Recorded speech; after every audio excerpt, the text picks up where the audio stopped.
Okay, this is an exciting video. You're gonna see me calculate our cost of goods. You're gonna see me calculate how this product is gonna be profitable, when it's gonna be profitable, and figure out all the numbers of how many we need to order, how much money we're gonna make per run. Like, this is the exciting stuff, the numbers. And I can't wait to show you how I calculate it. So let's just get started. Welcome to Brick by Brick, a step-by-step YouTube series that documents the building of a company from start to finish. Okay, they're here. Okay, we're gonna start out very, very basic. We have a blank Excel spreadsheet. That's it, so we can do some simple calculations, and we're gonna be going over the tooling costs for the large sleeve and the smaller sleeve. So today we're just gonna stick with the smaller sleeve. We're not even gonna worry about the big one yet because I wanna make the numbers really, really simple on you guys. So let's get started. So we're gonna look at one unit. So we need to first start out with our unit name.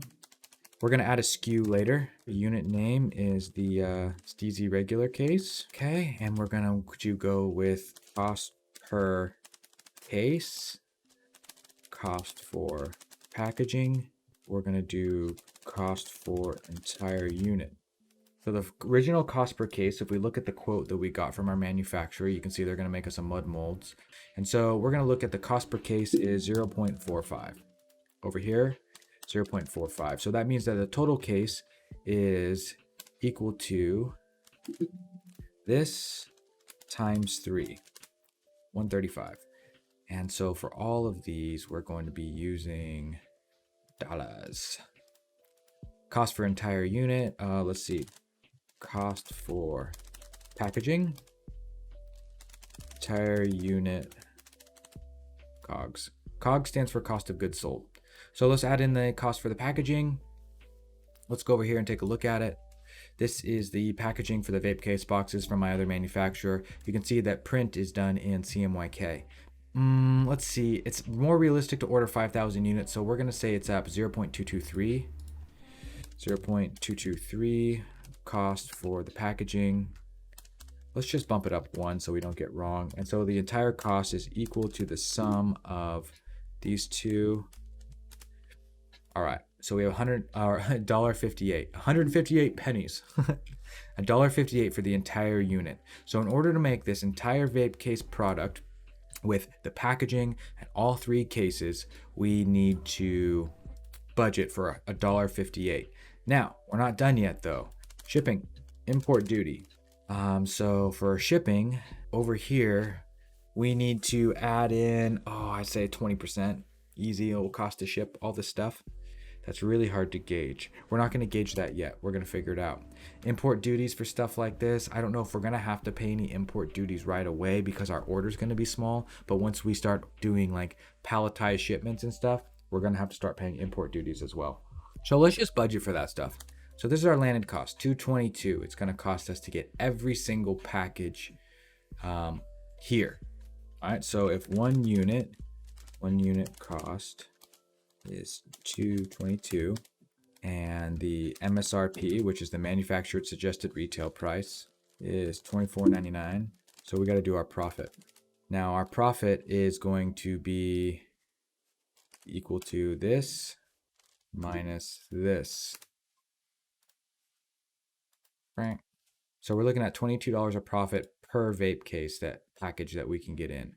So those 3 cases, and we sell them to one customer. So we have $22 of margin to play with if we sell them at $24.99, and the 1 unit cost is $2.22. That's a pretty healthy margin, I'd say. Gives us a lot of room to work. All right, so now let's say the minimum order quantity is 2,000 units. We want a total of 2,000 units to sell, 2,000 complete packages. So we want 2,000 SKUs. A SKU is a stock keeping unit. Our needs are 2,000 boxes, 6,000 vape cases, 2,000 boxes, 6,000 cases, and 6,000 cases at 45 cents per. So 4.5 times 6,000, or landed cost per unit. If we do 222 times 5,000, $11,100. $11,100 with shipping and duty included. All right, we have two scenarios. We can go with the 2,000 order, an order of 2,000, and really test our market and see what works. Or we can go with an order of 5,000, spend a little bit extra, and really stand to make a much more substantial profit. So what I think we're going to ultimately end up doing is we're going to pick scenario 2, and we're going to go in real soft. We're going to try to take it easy. We're only going to spend about $5,000 on this project because we haven't tested the market. We don't know if it actually works or if it's going to be sold. So yeah, we're going to spend a little bit extra up front in the beginning. But one of the other things that I'm going to do is I'm going to try and negotiate our costs. So right now, if you look at how much it costs to tool up, we paid for it, right? Already tooled up and everything, which is done. So that price I haven't factored in. But this price, I'm going to try and get this down to 25 cents eventually.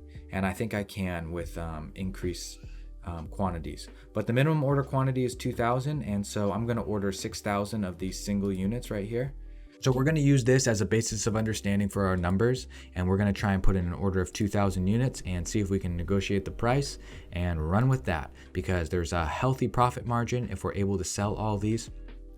With our cost of goods and everything else that goes into it, we can still make a decent amount of money.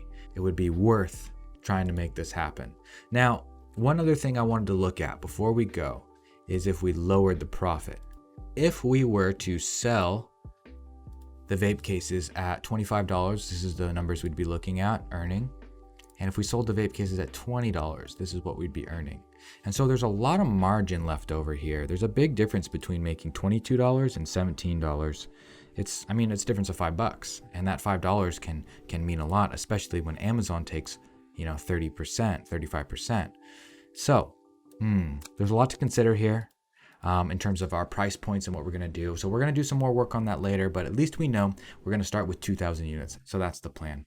I hope this shed some light on how to calculate out the numbers and figure out what makes sense. But this is how I do it. Most of the time I do it with paper and pencil on my journal, but I really wanted you guys to see how I did it as well. So if you have any questions, leave some comments. Let me know what you think about this. If there's a better way, if you have a template, I would love to hear about it. Otherwise, I'll see you on the next one.